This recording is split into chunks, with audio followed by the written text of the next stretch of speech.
സാമ്പാർ ചീര അല്ലാന്നുണ്ടെങ്കിൽ മുട്ടച്ചീര, chicken spinach എന്നൊക്കെ അറിയപ്പെടുന്ന ചീരയാണിത്. ഒരുപാട് ഗുണങ്ങളും വൈറ്റമിൻസും മിനറൽസും എല്ലാം അടങ്ങിയ ഒരു ചീര.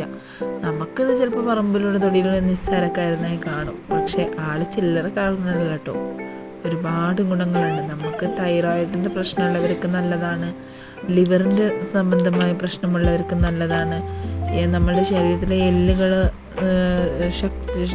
നല്ല ശക്തിയാവാനും എല്ലുകളുടെ വളർച്ചയ്ക്കും ഈ എല്ലൊക്കെ കൈ വീണ് മെല്ലെ സ്കൂട്ടിയിലൊക്കെ ഇങ്ങനെ വീണ് നിൽക്കുന്ന എല്ലൊക്കെ ഒടിഞ്ഞ് നിൽക്കുന്ന ആൾക്കാർക്കൊക്കെ ഇങ്ങനത്തെ ഈ ചീര കൊടുത്തു കഴിഞ്ഞാൽ ഏറ്റവും നല്ലതാണ്. പിന്നെ നമുക്ക് നല്ല ഉറക്കം ലഭിക്കും, നമുക്ക് ഇമ്മ്യൂണിറ്റി സിസ്റ്റം കിട്ടും, പിന്നെ നമ്മുടെ മുടിക്ക് നല്ലതാണ്. പിന്നെ സാധാരണ നമ്മൾ ഗർഭിണികൾക്ക് 8 മാസത്തിന് ശേഷം നമ്മളിത് കൊടുക്കുക കേട്ടോ. അപ്പോൾ ഞാനിതുകൊണ്ടൊന്നൊരു പരിപ്പും ചീരയും കറി ഉണ്ടാക്കുകയാണ്. ഞാൻ സാമ്പാർ പരിപ്പല്ല, പായസപ്പരിപ്പാണ് എടുത്തിട്ടുള്ളത്.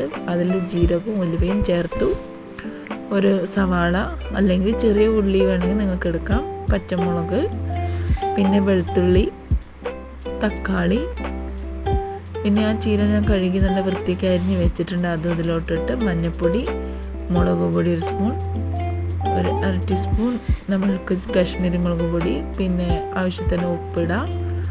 അത് കഴിഞ്ഞ് 2 കപ്പ് വെള്ളം, നമ്മൾ ഏത് കപ്പിലാണോ പരിപ്പെടുത്ത് ആ കപ്പിൽ തന്നെ 2 കപ്പ് വെള്ളം എടുത്താൽ മതി. എന്നിട്ട് നമുക്ക് നേരെ സ്റ്റവ് കത്തിച്ച് വെച്ച്, ഞാനിവിടെ എനിക്ക് സാധാരണ 3 വിഷിൽ മതി, പക്ഷേ ഞാൻ 4 വിഷിൽ അടുപ്പിക്കുന്നുണ്ട്, നല്ല വെന്തോട്ടെ എന്ന് വിചാരിച്ച്. അപ്പോൾ ഇതിന് നമുക്ക് ഇങ്ങനെ കറിയോ തോരനോ ഒക്കെ ഉപയോഗിക്കാം. നമുക്ക് ചപ്പാത്തിൻ്റെ കൂടെയോ ചോറിൻ്റെ കൂടെയൊക്കെ ഉപയോഗിക്കാം. അപ്പോൾ വിഷിലടിച്ചത് ആ പരിപ്പും ചീരയും കാണാൻ തന്നെ എന്ത് രസമാണ്. ഇത് നമുക്ക് പിന്നെ നല്ല ഒന്ന് സ്മാഷ് ചെയ്ത് കൊടുക്കാം.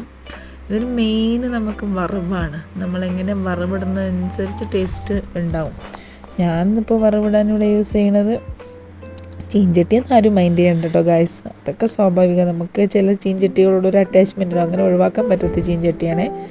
അപ്പോൾ അതിലോട്ട് ഞാൻ എണ്ണ ഒഴിച്ചു, കടുക്, കരിവേപ്പില, വറ്റൽമുളക്, വെളുത്തുള്ളി, 2 മണി ജീരകം ഇട്ട് വറവിടുന്നുണ്ട്. വറവിട്ട് വേണമെങ്കിൽ നമുക്ക് കായപ്പൊടി വേണമെങ്കിൽ ഇഷ്ടമുണ്ടെങ്കിൽ ചേർക്കാം കേട്ടോ. ഞാൻ പിന്നെ ഇങ്ങനെ ചേർത്തു എന്നുള്ളൂ. വറവിട്ട് കൊടുത്തു. വറവിടുമ്പോൾ തന്നെ ഇങ്ങനെ സ്മെല്ല് വരുന്നുണ്ടേ, സൂപ്പർ സ്മെല്ലാണ്. അപ്പോൾ നമുക്ക് വീഡിയോയിലൂടെ സ്മെല്ല് അറിയിക്കാൻ പറ്റില്ലല്ലോ. അപ്പം ഞാൻ ഇവിടെ കുറച്ച് നെയ്യ് ചേർക്കുന്നുണ്ട്. നെയ്യ് ഇഷ്ടമുള്ളവരാണെങ്കിൽ നിങ്ങളുടെ ഇഷ്ടം അനുസരിച്ച് ചേർത്തോളൂ. ഇവിടെ എനിക്ക് കുറച്ച് നെയ്യ് മതി, കുറച്ച് ചേർത്ത്. ഞാനത് ഇന്ന് ഉച്ചയ്ക്ക് ചോറിന് ആണ് ഉണ്ടാക്കിയത്. എന്താ കറി ഉണ്ടാക്കുക ഇങ്ങനെ ആലോചിച്ചപ്പോഴാണ് ഈ സാമ്പാർ ചീരേനെ കണ്ട്. അപ്പോഴാണ് എനിക്ക് ഓർമ്മ വന്നത്. പിന്നെ ഇതിനെ നമുക്ക് തലമുടിക്കും ഇത് ചീര നമുക്ക് താളി തേക്കുമ്പോൾ തേക്കാം കേട്ടോ. അപ്പം ഞാൻ ചൂടിൽ സാമ്പാർ ചീരക്കറിയും ചോറും കഴിക്കട്ടെ ഗൈസ്.